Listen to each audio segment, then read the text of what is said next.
738, Big 550, KTRS. Kathy Helbig is with us. Each week she pops her head in to give us some helpful tips when it comes to real estate. New report out yesterday, real estate's booming.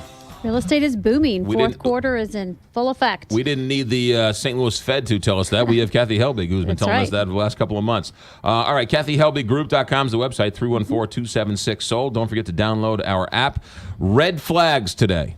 Yes. So part of the job of being a good realtor is to look for and recognize red flags in your deal that might mean it's going south. Okay. So when a buyer or seller hires an agent, experience over the years actually increases that red flag tuner. So one thing to really look for right off the bat is poor communication from the other side of the transaction. Right.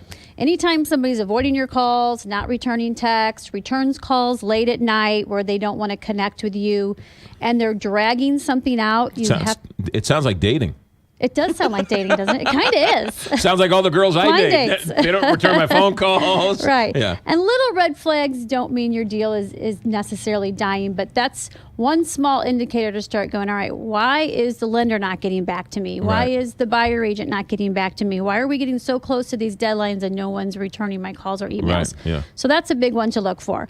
The next one is lack of progress. So they're supposed to, if you're the seller, the buyer has so many days to do certain parts of their contingency, apply for a loan. You know, there's loan commitment dates, there's building inspection dates.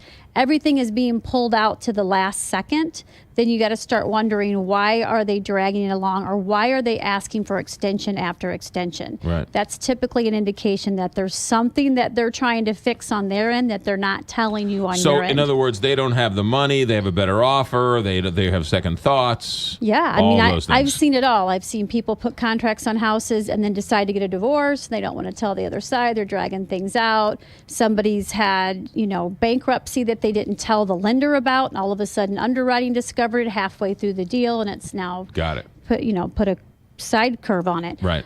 Distrust and difficulty from the other side is a big red flag. So all of a sudden you all love each other. It's that dating stage where you can't wait for this new family to have your lovely home. Right. And then all of a sudden they're being jerks. They are wanting to come in and bring more people to the table. They bring in the heroes, mom and dad. Right. They bring in their friend that's a contractor, or they start to get really difficult on inspection period. Mm-hmm. Those are all indicators that there's buyer's remorse somewhere for some reason, and they're trying to become so difficult that you hate them and then release them from the contract. Just like the girls I date. Exactly. So, yeah. Finally, be aware of financing changes. So it was a cash deal. Suddenly they want to get a loan. They want to change the terms of their loan. They want to extend loan commitment. Those are all indication that there's something going on in the background that might be a big shocking reveal coming down soon. And then the big last one is, if it looks too good to be true, it probably is. Ladies and gentlemen, she's not been in the business for 20 years by accident. She has a full team, a full complement of experts to help you every single step of the way. KathyHelbigGroup.com. Thanks for coming in. Thank you. You got it. She's the best. She's with us every Thursday, 314-276-SOLD or KathyHelbigGroup.com.